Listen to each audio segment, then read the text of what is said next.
के अमीर बच्चे दीपावली धूमधाम से मना रहे थे, पटाखे फोड़ रहे थे। वहाँ से कालू कौवा गुजर के निकलता तो पटाखे देख के उसको अच्छा नहीं लगा, क्योंकि वो सबसे गरीब कौवा था। फिर घर जाके उसे घर जाते उसके दो बच्चे चिंटू और पिंटू पूछने लग जाते, पापा हमारे लिए फकाटे नहीं लाए हो क्या? हम कितनी देर से रास्ता देख रहे थे। बेटा, गया तो था फकाटे लेने, पर क्या करूं, पैसे नहीं मिले तो आपके लिए फकाटे नहीं लाए, क्योंकि हम गरीब हैं ना बेटा। तो पैसे कोई उधार देने के मंजूर नहीं होते, और मैं कोशिश करता आपके लिए। पापा आप कुछ भी करो, हमको इस दीपावली पे तो फकाटे चाहिए। ठीक है बेटा, फिर मैं और जाता हूँ, किसी से कुछ मदद मांगूंगा और आपके लिए फकाटे लेके आऊंगा जरूर बेटा, आप यहीं रहना। फिर वहाँ से कौवा इतना बोल के चले जाता।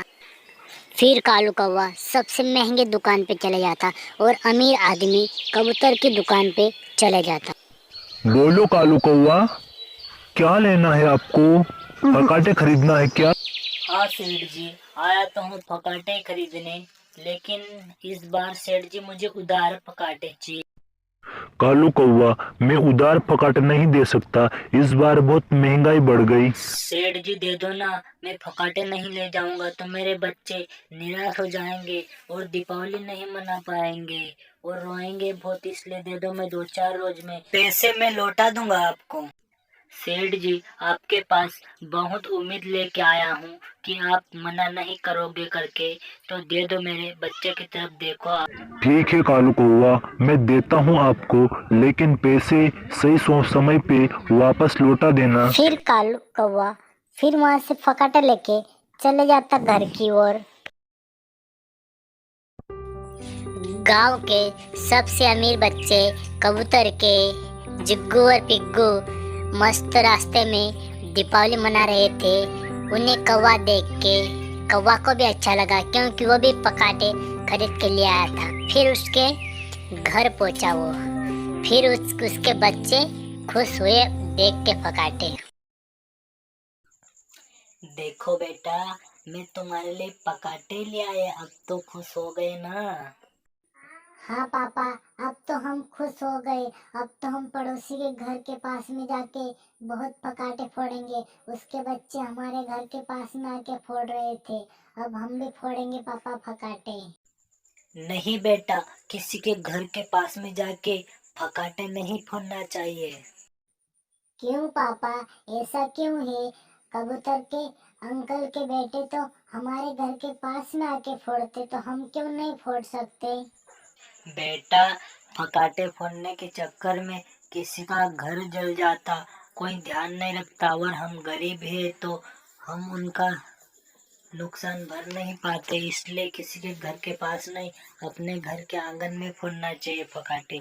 अपने घर के आंगन में खुश रखना चाहिए, दीपावली मनाना चाहिए। ठीक है पापा, हम नहीं जाएंगे बाहर, अपने घर के आंगन में ही पटाखे फोड़ेंगे और किसी का नुकसान नहीं करेंगे।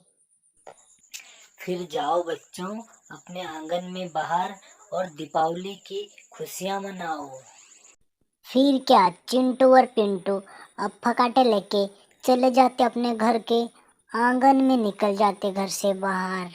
फिर वहां जाके, हे भगवान, अब जाके शांति मिली मुझे।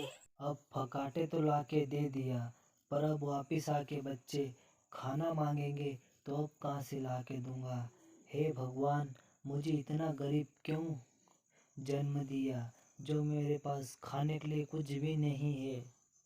भगवान आप ही देखो और आप ही कुछ करना, मेरे से अब कुछ नहीं होगा, जितना होना था वो कर लिया। अब बच्चे वापिस आके मुझे तंग करेंगे। एक काम करता, किधर जंगल में चले जाता और खुदकुशी कर लेता, तो ऐसा देखना नहीं पड़ेगा। फिर इतना बोल के कौवा वहां से चले जाता, घने जंगल में निकल जाता बाहर।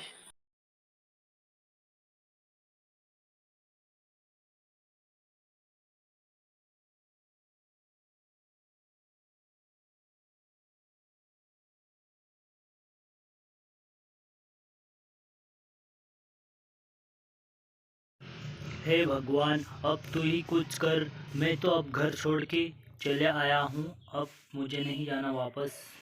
फिर कौवा खुदकुशी करने वाला था। उसके बाद में एक बाबा की एंट्री होती वहाँ पे। फिर बाबा ने कालू कौवा को पूछने लगा, यहाँ क्या कर रहे हो कालू कौवा? सभी गांव में खुशियां मना रही दीपावली और आप यहाँ क्या कर रहे हो अकेले घने जंगल में?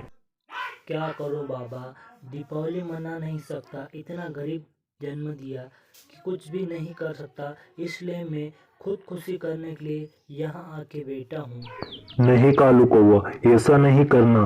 गरीब पैदा हुआ मतलब ये नहीं होता कि आपके साथ भगवान नहीं होता। भगवान भी साथ रहता है। ये कदम कभी नहीं ऐसा उठाना। इतना बोल के बाबा वहाँ से चले जाता। फिर वहाँ कुछ ऐसा चमत्कार होता जिससे कालू कौवा इतना अमीर हो जाता एकदम से कि पूरे गांव वाले उसे देखने आया करते हैं। फिर कालू कौवा गांव का सबसे अमीर इंसान बन जाता। तो दोस्तों, इस कहानी से आप यह समझे कि किसी भी गरीब आदमी को देख के कभी हंसना नहीं चाहिए, क्योंकि उसका भी भगवान होता है और उसका भी दिन एक दिन सही समय आ जाता है।